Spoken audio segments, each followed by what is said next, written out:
the learning process, but now we are submerged in using it. In the story of the Industrial Revolution, books has been the main character, but now in the digital age, it is the screen that is on the limelight. The books took our imagination to the different places in the world and captured our minds to think about different ideas.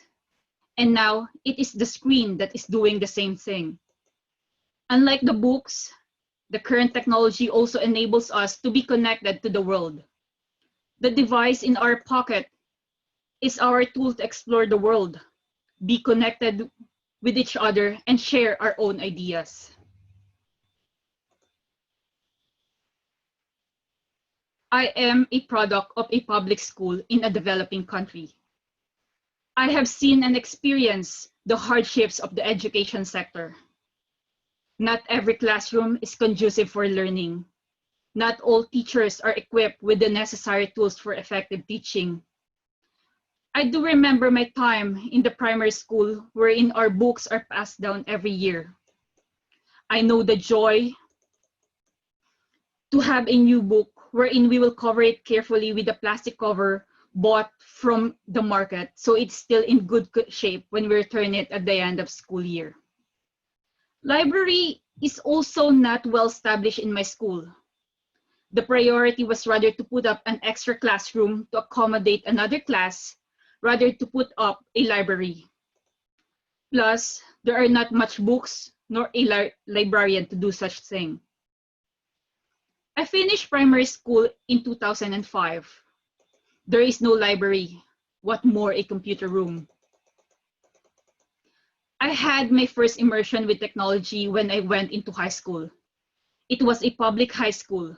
We do have a computer room, but we have a limited units of computer for a huge number of students in class.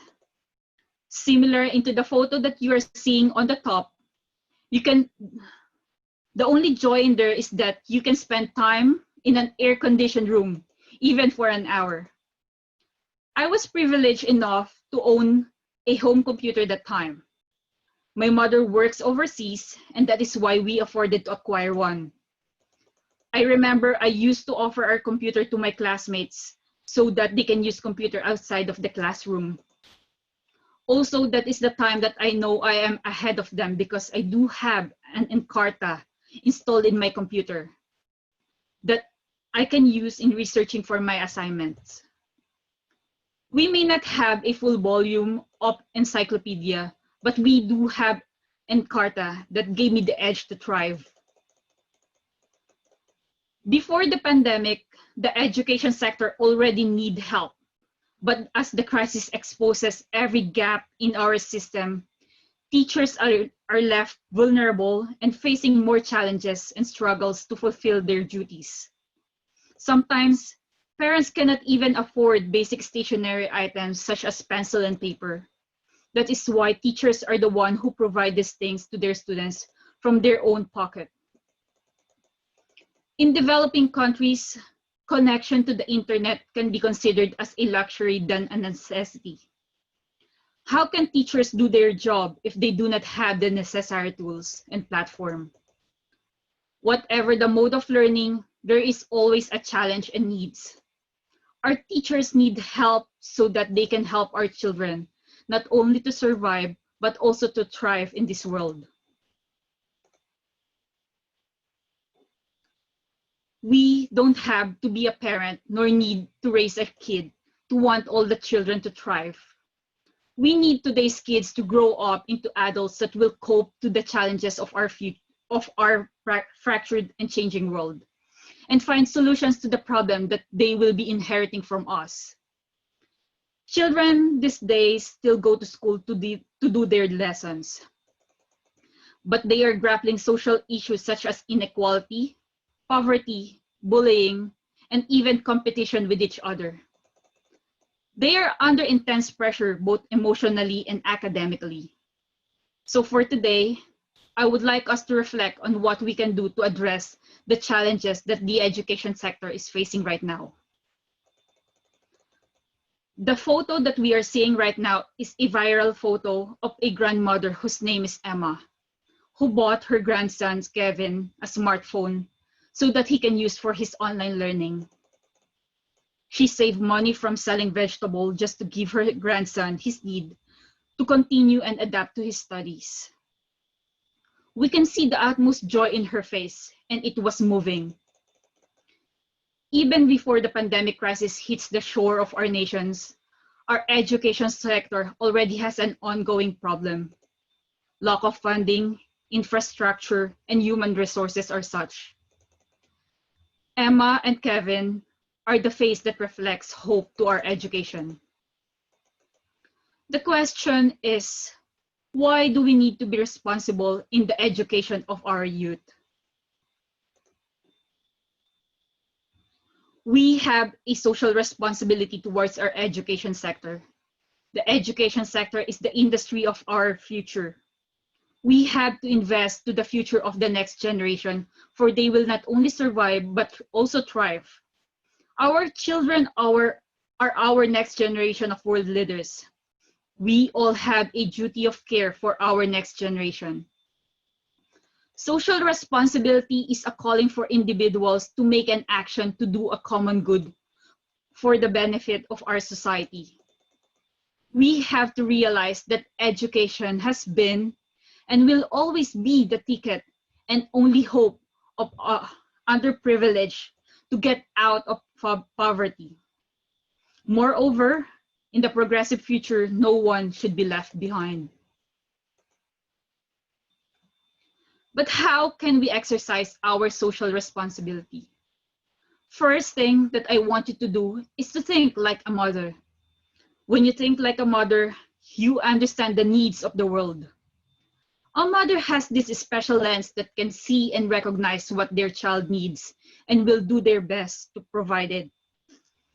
Mothers have these nurturing characteristics and they do all things with love. Next is to practice effective altruism. Effective altruism is a concept of giving based on evidence and reasoning to determine the most effective way to help others. Let me give you an example. Two charities helping blind people. One helps in providing guide dogs for the blind.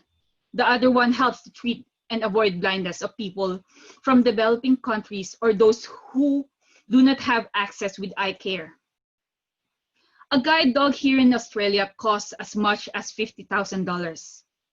On the other hand, to operate a cataract and avoid blindness costs as little as $25 in developing countries. It is now up to you to decide which has a better outcome. It is about using your emotion and intellect in helping others. The context of charity is hardwired to us individuals. We would not be able to survive and be where we are right now if not through our cooperation with each other. Charity has been a pillar in every religion and faith. We are all familiar with the saying that it is better to give than to receive. Agape, Sadaka, and Dana are different concepts of charity. For Christians, it is about loving your neighbor. In Islam, the best form of Sadaka is passing on knowledge. For Dana, the act of giving will give us happiness. I know you also experience the same thing as me. It is easy to spend money for others, and I find joy in it. But when I am going to spend money for myself, I am thinking about it for so many times. I think it is also happening to most of you. Social responsibility is not just about our family, our city, or our country. We all have a responsibility towards our fellow human beings, environment, and our society. Before I end this talk, I want to make a challenge to each and every one of you. I know everyone here knows a teacher or had a teacher that made a difference in their life. At the end of this summit, please contact or reach out to a teacher that you know. Ask them about the challenges that this crisis has brought to them and help them in whatever way you can. no matter how big or small.